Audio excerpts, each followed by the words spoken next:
डूंगरी बांध का भ्रमण किया डॉक्टर किरोड़ी लाल मीणा ने। उन्होंने किसानों को समझाया कि 76 गांव उठने की अफवाह आप लोग ही फैला रहे हैं, बल्कि अभी तक 76 गांव उठाने की सरकार के पास कोई कार्रवाई नहीं है।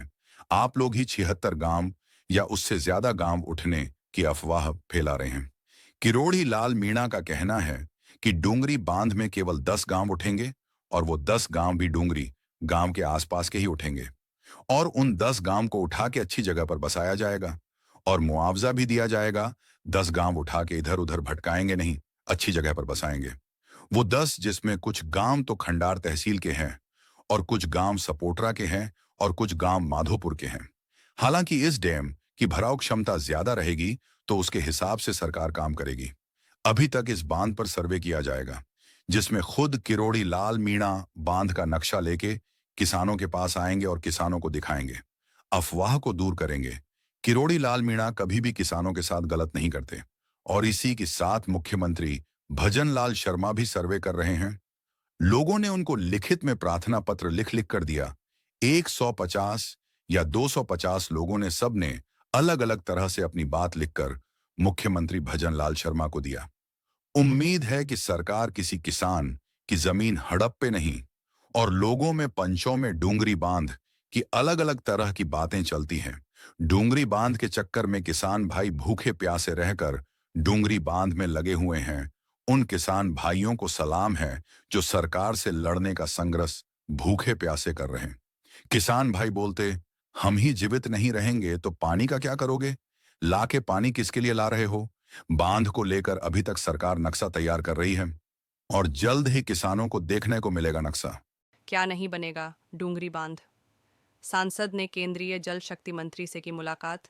डूब क्षेत्र में 3 जिलों के 76 गांव शामिल श्री राम जल सेतु लिंक परियोजना के तहत बनास नदी पर प्रस्तावित डूंगरी बांध करौली, सवाई माधोपुर और धौलपुर जिलों के 76 गांवों के लिए एक बड़ा मुद्दा बन गया है।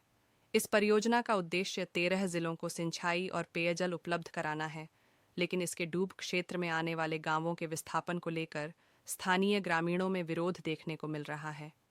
करौली धौलपुर के सांसद भजनलाल जाटव ने संसद में डूंगरी बांध के मुद्दे को गंभीरता से उठाया है।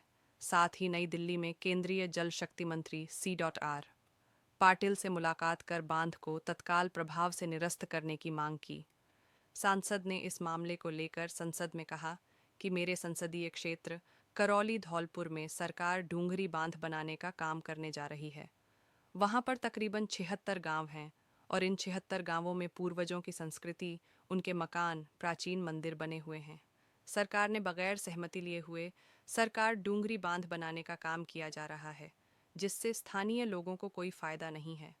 मैं सरकार से निवेदन करना चाहती हूँ कि डूंगरी बांध को निरस्त कर आम जनता को लाभ देने का काम करें। डूंगरी बांध के विरोध में करौली, सवाई माधोपुर और धौलपुर के 76 गांवों के ग्रामीणों ने एकजुट होकर कई महापंचायतें और प्रदर्शन आयोजित कर रहे हैं। 6 जुलाई को डूंगरी गांव, 22 जून को भूरी पहाड़ी और 13 जुलाई को सपोटरा में जिला स्तरीय महापंचायतें आयोजित की गईं। 27 जुलाई को मकसूदनपुरा चौहानपुरा में देवनारायण मंदिर के पास एक विशाल महापंचायत में हजारों ग्रामीणों ने हिस्सा लिया। ग्रामीणों का कहना है कि बांध से उनकी उपजाऊ कृषि भूमि, प्राकृतिक जल स्रोत और सांस्कृतिक धरोहर नष्ट हो जाएगी। रणथंभौर टाइगर रिजर्व और कैला देवी वन्य जीव अभयारण्य का 22 से 37 वर्ग किलोमीटर हिस्सा भी डूब क्षेत्र में आ सकता है, जिससे पर्यावरण को गंभीर नुकसान होगा। पहले चरण में 76 गांवों के लगभग 50,000 दलित, आदिवासी और किसान परिवारों के विस्थापन का खतरा है। ग्रामीणों का कहना है कि उनकी 7 पीढ़ियों की सांस्कृतिक और ऐतिहासिक धरोहर नष्ट हो जाएगी। समिति के सदस्यों ने बताया कि बांध के पहले चरण में करौली, सवाई माधोपुर और धौलपुर जिलों के 76 गांवों का विस्थापन होगा। उनका आरोप है कि सरकार किसानों को विस्थापित कर पूंजीपतियों को फायदा पहुंचाना चाहती है। प्रभावित क्षेत्र के किसानों को योजना की जानकारी नहीं दी गई। ग्राम पंचायत में भी इसका प्रस्ताव पारित नहीं कराया गया।